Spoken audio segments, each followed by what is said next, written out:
Nothing? All right. We talked about Joab and Abner last week. They were in family, weren't they?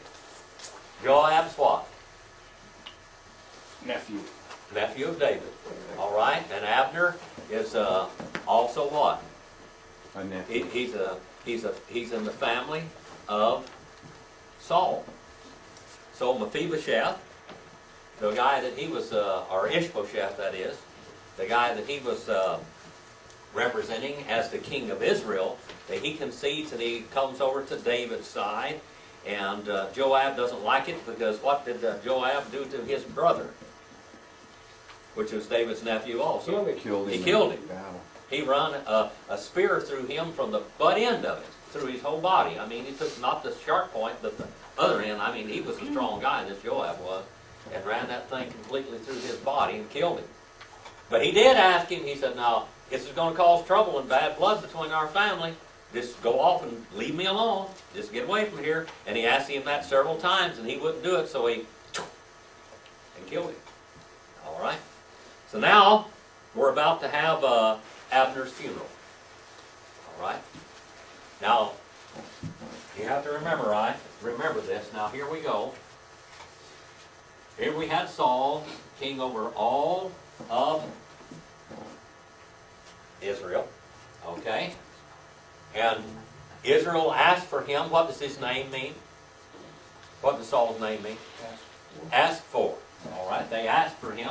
Now, did God have a king plan for Israel? Always. Back in the book of Genesis, we find out that Israel was supposed to have a king. And David would have been the king that was supposed to be on the throne. But they asked for Saul first. David wasn't old enough to be king yet. And so they asked for Saul. Yes, Bill? Yeah, I got a question that goes along with this, Jim. Can I ask that? Yeah, well, let's see how far it goes away. So. Well, David wouldn't touch Saul because Saul was his anointed. Yes. My reading and interpretation of this is when a preacher's ordained, you don't touch the preacher, you don't badmouth him. If you don't like the way things are going in church, you leave. But you do not badmouth the preacher because then you're touching the anointed. You can't. You're not. Now, my way of reading this is, if you disagree with a preacher, that's fine. If it gets to the point where you got to leave, leave. But don't stay around and cause problems because you're touching the Lord's anointed. And that's sometimes that is. But, you know, real Baptist churches have always been democracies. And Baptist churches make their own decisions. They call their own preachers, and they make all their own, you know, we have business meetings and stuff like that. If the preacher gets out of line, you can call him on the carpet. Yeah. You can do that, and there's nothing wrong with that. But to go out and just assassinate his character, you better not do that. Yeah. Okay. Now that's different. What I'm pointing Okay. out.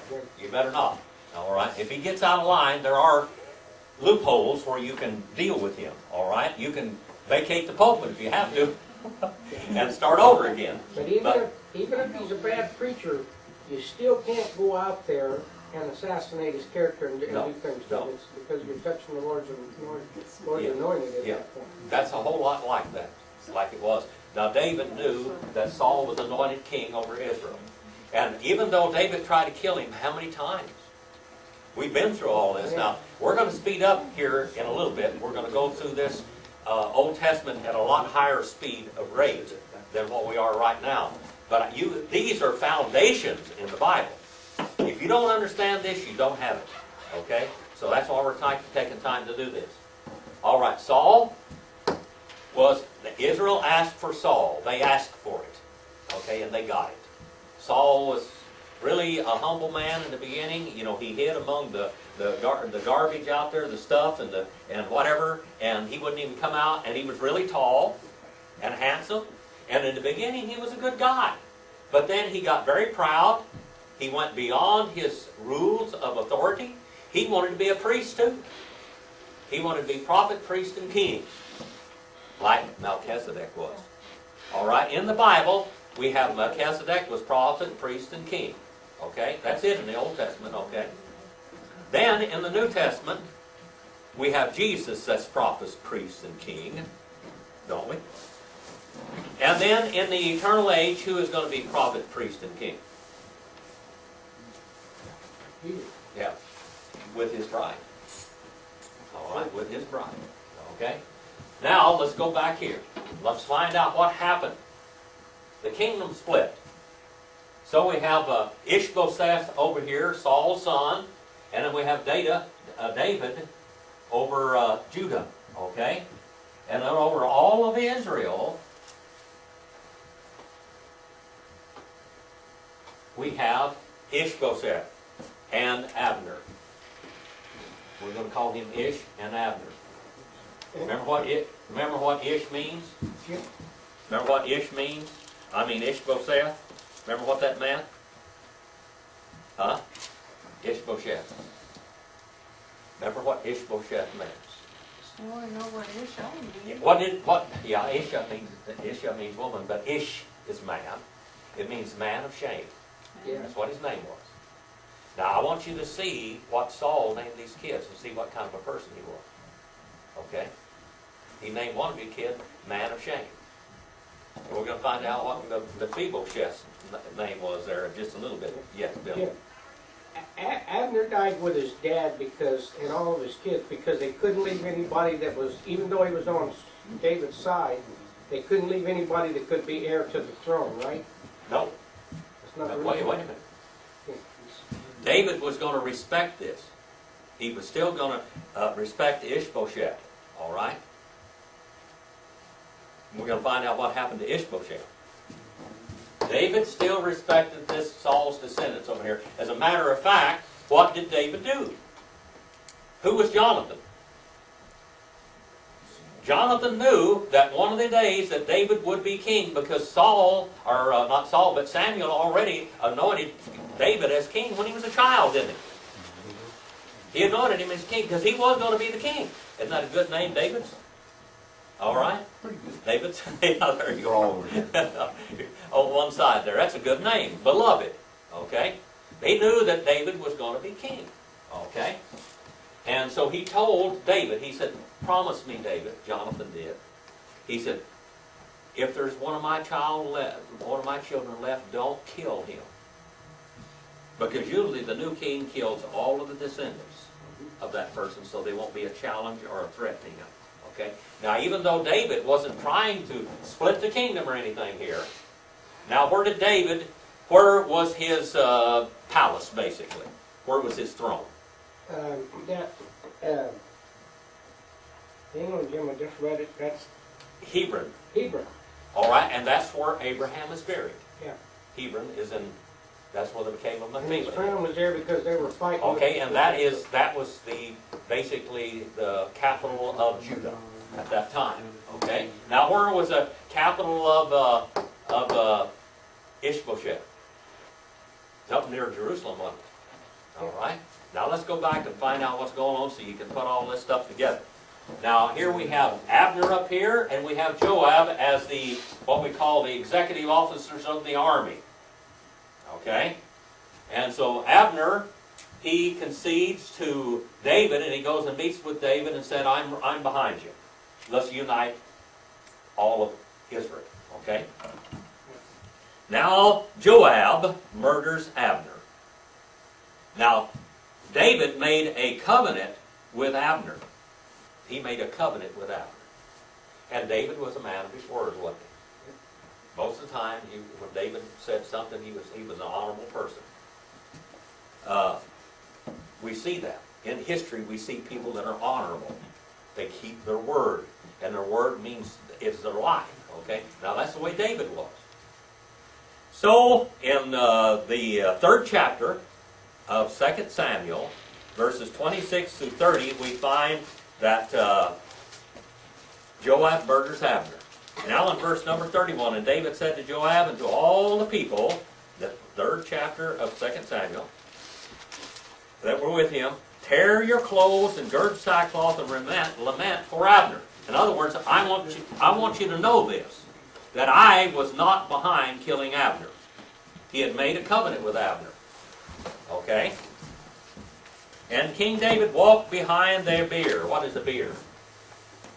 Slits or hams? What is a bier? What is a bier? Anybody know what a bier is? That's a coffin. That's a coffin. All right? hearse, okay, so to speak. Thus they buried Abner in Hebron. Okay. And the king lifted up his voice and wept at the grave, the Menemeon, all right, or the quiver. Now this is not a Sheol, Bill. This is a quiver. This is a cutout grave. All right. All the people wept with him, and the king chanted a lament for Abner and said, "Should Abner die as a fool dies? Your hands were not bound, nor your feet put in fetters. As one falls before the wicked, you have fallen." One falls before the what? Wicked. Wicked. All right. As one falls before the wicked. And all the people wept over him, and then all the people came to persuade David to eat bread while he was still day, and David vowed not to eat anything, okay? And that if I taste bread or anything else before the sun goes down, all the people took note. Now, you circle that one right there in verse number 36, because that's very important. That's what all of this whole chapter is about, okay? This is the ending of the chapter, the most important. This is the key verse of it. Now all the people took note of it, and it pleased them just as everything that the king did, and pleased all the people. So all the people and all Israel understood, here's another one to note, put a star out beside it. And all Israel understood that that day it had not been the will of the king to put Abner the son of Ner to death. That was not David's idea. He was going to keep his word. Then the king said to his servants, Do you not know that a prince and a great man has fallen in this day in Israel? All right. Now we're going to see what kind of character that David has. His character was totally opposite of what Saul's was. Saul, if Saul felt threatened, what did he do? Attack David? He killed somebody. Oh. He killed a lot of people. He killed priests. Saul killed priests. If they thought they lined up with David, he killed them. And he did. Remember when the priest gave David the showbread? And Goliath's sword that he had taken from Goliath and cut Goliath's head off, he gave that. And then what did Saul do to him? Killed a whole bunch of them. Now when Saul felt threatened, he killed somebody. David was gracious. In some ways, David is a type of Christ. Remember? David's a type of Christ. We're going to see that on and on through here. And I am weak today, though anointed king. In other words, the king of all of this land is going to mourn for this simple man. Okay?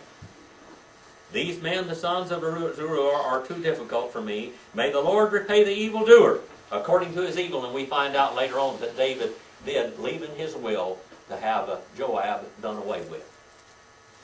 And Joab was who? What was Joab to David? Who was his executive of the army? Right-hand man. That was his right-hand man in the army, but what else? Oh, he was a cousin or He was his nephew. nephew? Yeah. His nephew. Sometimes, have you ever had bad nephews and bad nieces? Sure. This is the way it is, you know. And he was an obstacle to Israel's future, so David says, cut his throat. And right here, he makes the vow to do it. Right here, later on, you just remember that. All right. Now let's look here in chapter number 4. Now this is very important. Here is the king of Israel now. Kathy, are you at 4 and 1? Yes, I have a different Bible and also how do you say that name? Ishbosheth. Ishbosheth. Ishbosheth felt like giving up after he heard that Abner had died in Hebron. Everyone in Israel was terrified. All right. He was lost courage. He was scared to death. He was trembling all over. Here's Ishbosheth. All right. Brother David. Where is David? David's gone. This David. All right. Number 2. Now Saul's son had 2 men who were captains of troops. The name of one was Baanah, Banah. and the name of the other Rishon. The sons of Ramon and Beerothai. of the children of Benjamin, for Beeroth also was part of Benjamin. Okay. All right. Now, Brother Bill, do you want to read the next one, number 3? Because the Beerhites fled to Githim and have been sojourners there until this day. All right, Joanne. Saul's son Jonathan had a son named Mephibosheth, who was crippled as a child. He was 5 years old when Saul and Jonathan were killed at the battle of Jezreel. When the news of the battle reached the capital, the child's nurse grabbed him and fled, but she fell and dropped him as she was running, and he became crippled as a result. All right, that really explains that very well. All right. And the sons of Rimmon and Beharab and Rechab and Baanah departed and came to the house of Ishbosheth. Ishbosheth means what? Man of shame. Now Mephibosheth. Let's look at that. We've got man in there too. All right. This one here means hero of Baal. Now this is David's son. This is what he named, hero of Baal, or Baal protects him, or utterance of Baal. That's what his name means, Mephibosheth. So now, what kind of a guy do you think Saul was? At one time he was contaminated, wasn't he, with idolatry? All right, or else his wives, one or the other. All right, Ishbosheth, in the heat of the day, was taking a midday rest. He's taking a nap. In the heat of the day, around noon or 1, 2, 3 o'clock, he's taking a nap. Brother Brett, and they have you got your Bible out there? I'm gonna read this one right here. Okay, Brother John. What number are you on? Number 6. And they came there all the way into the house, as though to get wheat, and they stabbed him in the stomach. Then Rechab and Baanah his brother escaped. For when they came into the house, he was lying on his bed in his bedroom. Then they struck him and killed him, beheaded him and took his head, and were all night escaping through the plain. And they brought the head of Ishbosheth to David at Hebron, and said to the king, Here is the head of Ishbosheth, the son of Saul your enemy, who sought your life, and the Lord has avenged my lord the king this day of Saul and his descendants. All right, boy. Now they brought the head of Ishbosheth to David at Hebron, and now I tell you what, this sounds really gruesome and terrible, doesn't it? Huh? Kill a guy, cut his head. He's taking a nap on his couch. You go in there and you kill him, and you cut his head off. This sounds like some mass murders or something, doesn't it? Like Charles Manson and his bunch. Okay. Number 9 now. Number 9. Linda. If I can pronounce his word. Okay. But David answered Rechab and Baanah, Banash, his brother, the sons of Rimmon, and Beerothite, and said to them, As the Lord lives, who has redeemed my life from all adversaries. Okay, now he said, as the Lord lives, who has redeemed my life from all adversaries. No matter what they tried to do to me, the Lord protected me. You know, when you're going through these battles and stuff in life, and you're right in the midst of them, you don't realize at that time, I mean, you're dodging bullets, so to speak, and the guillotine and whatever else, you know, I mean, bad, horrible things are happening to you. And you don't realize it, but God's in control. Now, don't, just because God's in control, don't fail to duck. I'm telling you, do duck. Don't let them stick your head in the guillotine, okay? Duck now and then. But the Lord is controlled. Until the Lord is finished with you, you are going to be here, okay? But we just don't know when it happens. Now, David said, the Lord's been taking care of me all the time. And boy, I mean, David went through some terrible trials, didn't he? With Saul, especially. And even with his own children. His children tried to kill him. Everything. I mean, that guy had a lot of trouble. All right? Number 10 now. Are you over there, Dennis? Yeah. Number 10? Yeah. When someone told me, saying, Look, Saul is dead, thinking to have brought good news, I arrested him and had him executed in Ziklag. The one who thought I would give him a reward for his news. All right. Some people think that they can just take justice in their hands and thrash people. There was a guy in Arizona at one time. His name was Zuck. All right, Zuck. Z-U-C-K. Zuck was his name. And that's when Charles Gatewood. Any of you ever seen the movie Geronimo? with Charles Gatewood. He was that Lieutenant Gatewood in there. He was a straight shooter, Gatewood was. He was a good guy, okay? All the time. You know who I'm talking about? Yeah, he's a real guy. That's not make-believe, okay? And he was over there, and these Mormons got right up next to the Apache reservation over there. And Zuck and these guys, they made an agreement with these chiefs and these tribes there that they would go out there and cut hay on their land. And they would give them so many cattle and so much money for doing this. And they would pay them, and then they would split. They would pay them to let them come in and cut the hay, and then they would split the profits with the tribe. They'd give you half, and we get half. All right? And they were supposed to give them so many steers and so much money. Well, when the guy came in there, he was a big shot. Zuck was a big shot in politics. Okay? And he walks in there, and he takes all the hay, and he goes sells it to the guy, and he gets the money, and he profits from it. And he comes out there with an old sick steer that was just a raw bone steer, skinny steer, and a pair of washed out sackcloth pants. Or actually like a pair of Levi's. But they wore out. And he said, here's your pay. And Gatewood was there. He said, what do you mean? Here's their pay. They're starving. And you took all their hay.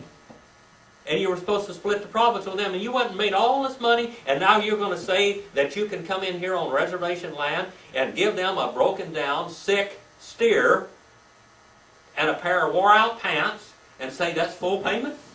Yeah, I'm in politics. I'm beyond touching. I'm untouchable. You see what you can do. And he said, I'll arrest you. I'll arrest you. And he said, you just arrest me. You know, like this. He said, you just arrest me. So, he arrested him. Put him in jail.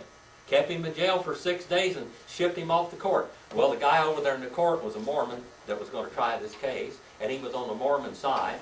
And so he turned him loose and indicted Lieutenant Gatewood for arresting this criminal. And meanwhile, they're about to have a war on the reservation because these white people have cheated them again. You know, they can't believe anything they say. And Gatewood went to a 2-year trial because he arrested that rat. But he finally got off. He finally got before a good judge. But the other guy got off scot-free because he was a big shot. So this guy over here, he thinks he's doing the same thing that this Zuck did over there. All right? He's untouchable now. He comes and said, look what I did for you. Look what I've done. How much more then the wicked man killed righteous man in his own house? In verse number 11, in his own bed? Shall I now require his blood from your hand and destroy you from the earth? All right. Number 12, Kathy. Then David said to his troops, kill these 2 brothers, cut off their hands and feet, and hang their bodies by the pool in Hebron. But bury Ishbosheth's head in Abner's tomb near Hebron, and they did. All right. Now, he took care of this again. What kind of a person is David again? Now, he's honorable. Don't come in there. Don't sneak in the back door and do something wrong and blame it on me. Because again, Ishbosheth's death would have been blamed on who? David. So he publicly killed these people. Not only did he publicly kill them, execute them, but he cut off their hands and their feet. Wherever you walk and whatever you do, you're going to be responsible for it to the king. Don't go out and do something without my authority. Okay? All right, now in verse number 5, here we have the key to this one. Now we're going to have David now. He's going to be over the whole, all Israel now. Israel and Judah are together. All right, Israel and Judah. All right. Now Israel and Judah become one nation again. Let's see what happens here now. This is very important. Joanne, 5 and 1.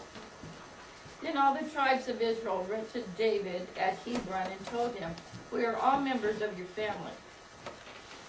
All right, we're all members of your family. We're bone of bone and flesh of flesh. We're all the nation of Israel is related again. They're not split up. We're not divorced. We're not split out and divided. We're all one flesh. Previously, when Saul was king over us, you were the one who led Israel out and in. This is very important now. And the Lord said to you, you will shepherd my people, Israel, and you will be ruler over Israel. Now, did God plainly show this? Was there any doubt that God had picked David to be the king over all of Israel? Okay. Then we're going to see again what kind of a man he is. Brother John. Therefore all the elders of Israel came to the king at Hebron, and King David made a covenant with them at Hebron before the Lord. And they anointed David king over Israel. David was 30 years old when he began to reign, and he reigned 40 years. Okay, now Israel is going to be looked at as one unit. Israel and Judah are one. Okay? That's the north and the south fan of the divided. That's it. The north and the south. You know, the Yankees and the real people. Are all one. All right, the Yankees and the real people are all one now.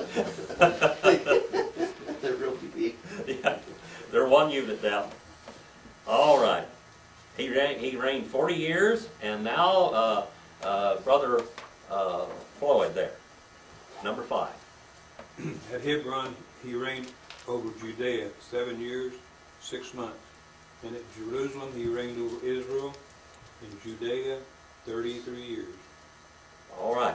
And now the king and his men went out to Jerusalem against the Jebusites, inhabitants of the land. And they said to David, you shall not come in here, and the blind and lame shall turn you away, thinking David cannot enter here. All right. Now they're playing games with David. These are the Jebusites. Now, where did the Jebusites live? Anybody know? Canaan? No. Well, kind of. Hello, Andrew? No. Where did the Jebusites live? Does anybody know? Jerusalem. Anybody know? Where? Jerusalem. Say that real loud, Kathy. Jerusalem. Jerusalem, but it wasn't known as Jerusalem then. It was called Jebush. Jerusalem's name was Jebush because of the Jebusites. All right, write that down someplace if you want to. Jebush. Jerusalem was Jebush from the Jebusites. There's a Okay. bush even run that place back then, huh? What? There's even a bush running the place back then. Yeah. A Jebush. Jebush. Yeah, Jebush. All right. The Jebusites. These were rascals. All right. And so David lived in a stronghold and called it the city of David. And David built all around Milo and inward. All right. All right. Milo and inward. Milo was the citadel of David. And David became greater and greater, for the Lord God of hosts was with him. What does that Lord God of hosts? Jehovah Elohim Sabaoth. That's what it is in Hebrew. Jehovah Elohim Sabaoth. Sabaoth means the Lord of armies. Who is known of as the Lord of armies in the New Testament? The book of James names him Jehovah Sabaoth. He uses that term. I thought David was that guy. The Lord of armies. Who is the Lord of armies? Always. Jesus. He is Jehovah Sabaoth. Jesus. Jehovah means he who shall become. Did Jesus come into flesh?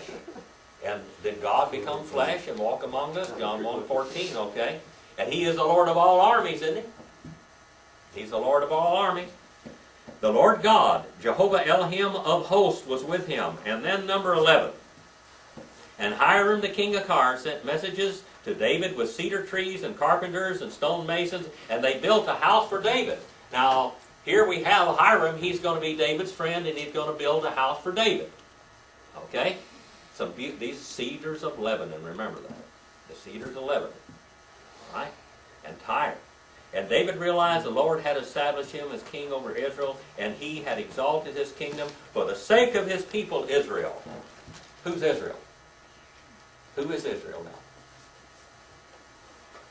now? The sake of his people Israel. Who is Israel? Remember all of these little clues here. Israel is Jacob. Jacob is Abraham's descendant. We have Abraham, we have Isaac, and we have Jacob. All right? You know, we talked the other day, and we saw when we talked about, remember what happened when Isaac, who was Isaac going to bless? Instead of Jacob, he was going to bless who? Esau. Esau. Was Esau supposed to be the heir? He was the firstborn, but he had given he hated, the Bible says he hated his heirship or his birthright. He hated his birthright. But even with that, Isaac was still going to make him the head. And he was not worthy. He had already married those two rascal women that stunk, the Bible says, stunk in Abraham and Sarah's, or Isaac and Rebekah's nostrils, all right? They stunk. But still, he was going to anoint him, and God had blinded Isaac. His blindness was no mistake. God blinded him because if he could have been able to see, he would have anointed Esau still. Jacob is the heir, and Jacob will be blessed. Today, who is Jacob? Who is Jacob today? All the descendants of Israel. All right. All right.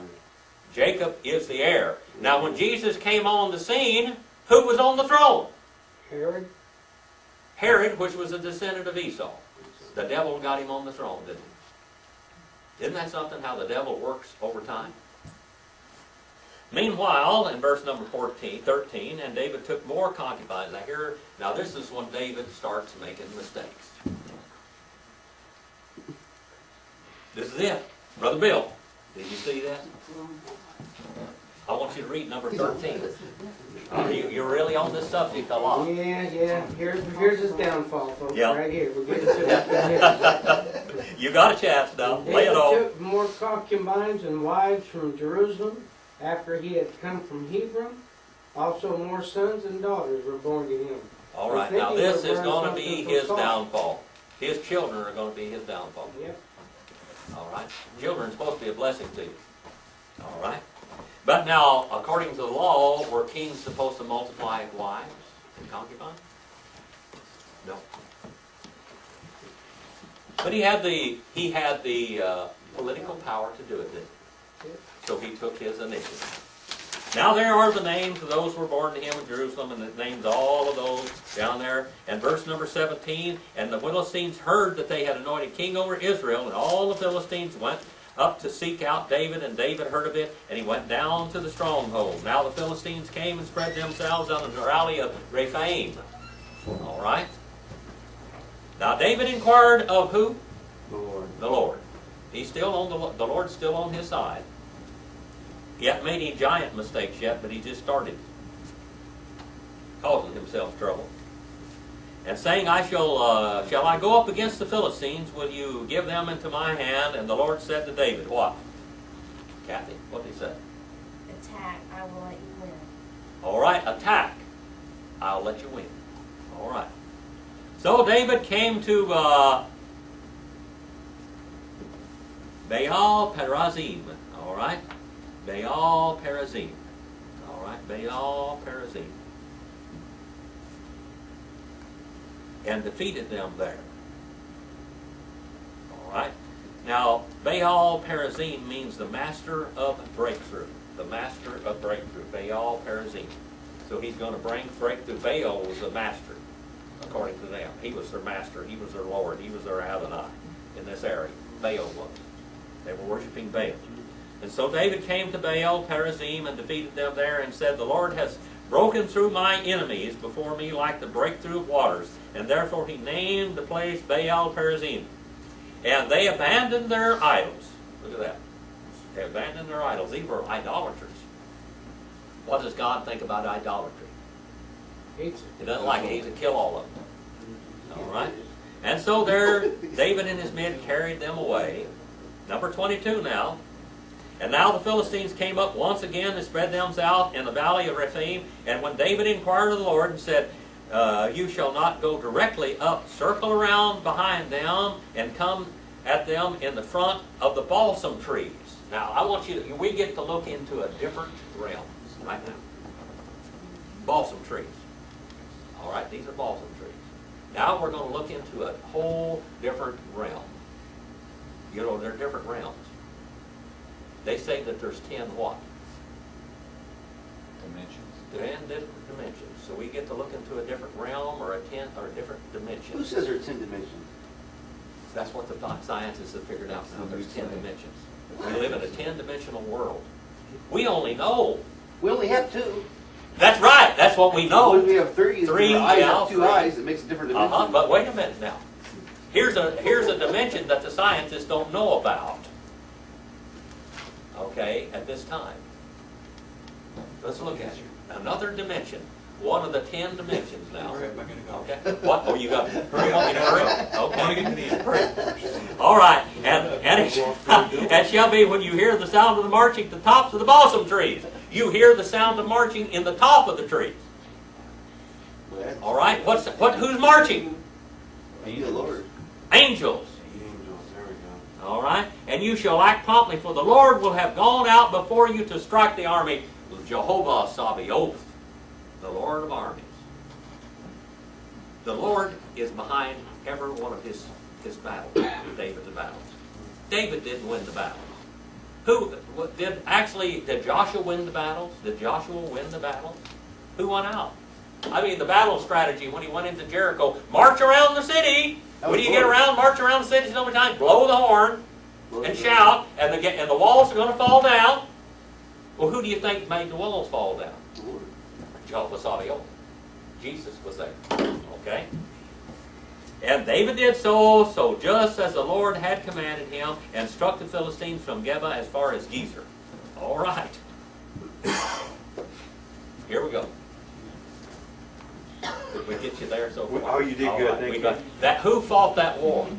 The angels. Those invisible Lord. angels. But the angels live in a different Dimension. dimension. So we get, every now and then, we get to look into a different dimension. Now those dimensions are still here today. All right?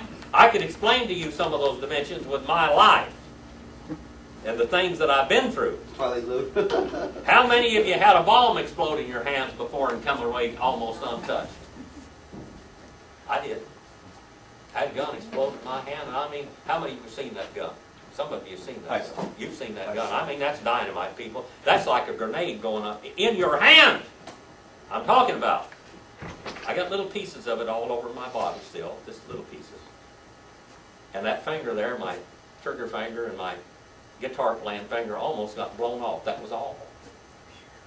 It did hit that little finger. It just looked like hamburger on the end of it. But I should have been dead.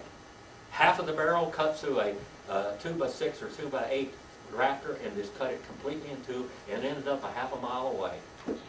The other one, the concussion blew a door off the hinges. And half of the barrel went through a wall.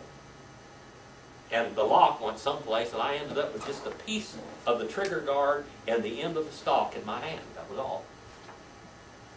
And I'll tell you what, there was a different dimension there protecting me, and I mean it was shields. The Lord shielded me from that. When that horse almost stomped me to death that time, that bronc, knocked me out, how many people live from a basal fracture? See, my ear was cut in two. That's not an earring that was stripped out in there, and it was cut in two, okay? Somebody, they looked at that and they said, did you get an earring come out of your ear one time? I said, no. I never had an earring. My ears ring, but I've never had an earring. When that horse reached around, he tried to throw me, and he'd fall over backwards and try to land on me, and he'd reach around and try to bite me, and he'd hit the ground, roll over, and I'd be in the middle of him before he could get up. Boy, he didn't like that. So he flipped back over again this time, except when he went around, he started coming at me with his mouth, and all I saw was his teeth. And he hit me right in the mouth right there and bit me in the face. But his teeth cut my ear in two, but it also gave me a basal fracture. My skull came apart. It was broken. The bottom of the skull where the spinal cord in was broken from the top. And he knocked me out. I was out. And then he went to work on me. He picked me up and bit me. He skinned my body. He took my skin and tore it loose from my whole body. It was just loose. He's shaking me like a dog shakes a rag and stomping me. This was a horse, a stud, a stallion, a bad stallion, a killer horse. And my friend came out there and got the horse off of me, hauled me in the house, and this is what I preached a sermon one time, the day I visited hell. When I woke up, I was burning all over. I was blind and I couldn't hear. And I thought I was in hell. I was burning all over, and I felt my body. I was feeling around, you know. I didn't know who I was. I had no idea where I was. I couldn't see and I couldn't hear. Finally, my hearing started coming back, and I saw dimly this guy that I didn't know. This was my sister's boyfriend. And he said, Jimmy, are you okay? Because he thought I was dead. And I said, who's Jimmy? He said, you are. He said, that horse almost killed you. And I said, what horse? I still didn't know what was going on. And I walked in there in the bathroom and looked, and I was all messed up. My ear was cut half in two. There was blood all over me and everything else. And I said, what happened? He said, a horse almost killed you. After the next day or two, then I finally figured out who I was and everything. But in the meanwhile, when I couldn't see and when I couldn't hear and I was burning all over, I thought I was in hell. I thought I was in hell. But you know what? That was that shield. Now, I got beat up a little bit. But people don't live through things like that. They don't live through. I lost my hearing in my right ear. That's why I don't hear so well. It cut the octave nerve in half, but I'm alive. People ask me, how are you today? And I said, I'm still here. Still teaching a little bit. Now we're going next week. Next week. That was a different dimension. There are those dimensions there, people. You have guardian angels. You do. If somebody dies or gets killed or whatever, it's because God, you're to the end of your rope. You're the end of your race. That's why. Sometimes people die young, whatever, but you're at the end of your race. That's the end of it. The Bible says in some ways that we can prolong our life and we can shorten our life, other things that we do too. I sure would have been in a lot better shape if I didn't get in all those risky places. I would feel a whole lot better now than I did. Yep. All right. What In the did you do with 6th that? chapter, What'd you do with that horse, Jim?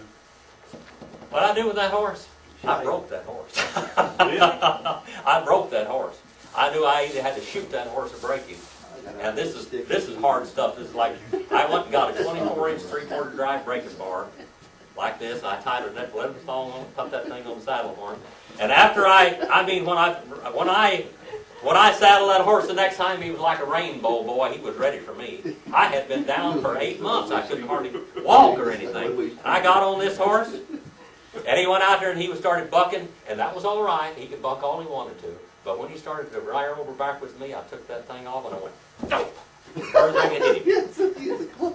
You know, in the slaughterhouses they do that and they fall down and they kill them, you know. Like That's called an attitude adjustment. And he hit the ground, boy, with blood all over his head. And when he started to get by, I stayed on him like this, and when he started to get up, I went, thump. Real lightly the next time, and never did he ever raise his head above the saddle horn ever again. He made a perfect horse. I gave him an external lobotomy. That was the end of it. You know, I broke that horse. That's strange, Jim, because usually when a horse will rear over backwards, they'll just shoot him. Once a horse rears over backwards, they won't mess with him. They won't train them because they'll do it again. That'll kill you. That's what you call sun fishing. Yeah. You know, and that'll kill. They mean to kill you. Yep. But this was a real high-bred quarter horse worth a lot of money. And I wanted to, if I could save him, I wanted to save him. But I tell you what, I had to get rough with him like he got rough with me. And it worked. And we got along fine after that. He was a puppy dog after that. And when they start sunfishing, every time they hit the ground, I'm telling you, it feels like your backbone is broke. It feels like your butt past your head, because it's just like they drive they your mean to backbone kill you. come up through you. They mean to kill you. That's It- what it it's- is. That So what does horse he is do? trying to kill He you. raises up and then he falls on you? Or? Yeah, he would jump up in the air and fall on his back like this. And then you're on the back. And I'm on the back. Right. Well, I would slip off the side and let him hit the ground, and I'd be on him before he got back up again. That's dangerous, you know. But I was quick back then. I wasn't slow old man like I am. Nah, you're as crazy like the rest of us. Yeah, I was Crazy. pretty dumb. We're We're going to start back in the 6th chapter next week, and we're going to talk about moving the ark. Moving the ark, and we find out next week that David didn't quite follow things according to Hoyle, and somebody got killed. Rut-row. It must have been that one guy that he wanted the wife. All right, Brother David, are you ready? Thank you for your attention. I hope you learned something from God's Word today. And is it coming together? as we go along, I want to set a foundation about where Israel is and how all of that happened. People have a hard time understanding the dates and times and the frames, so that's what I'm trying to do for you. Okay, our prayers and praises today. Jim and Marilyn would like prayers for our class and all their needs.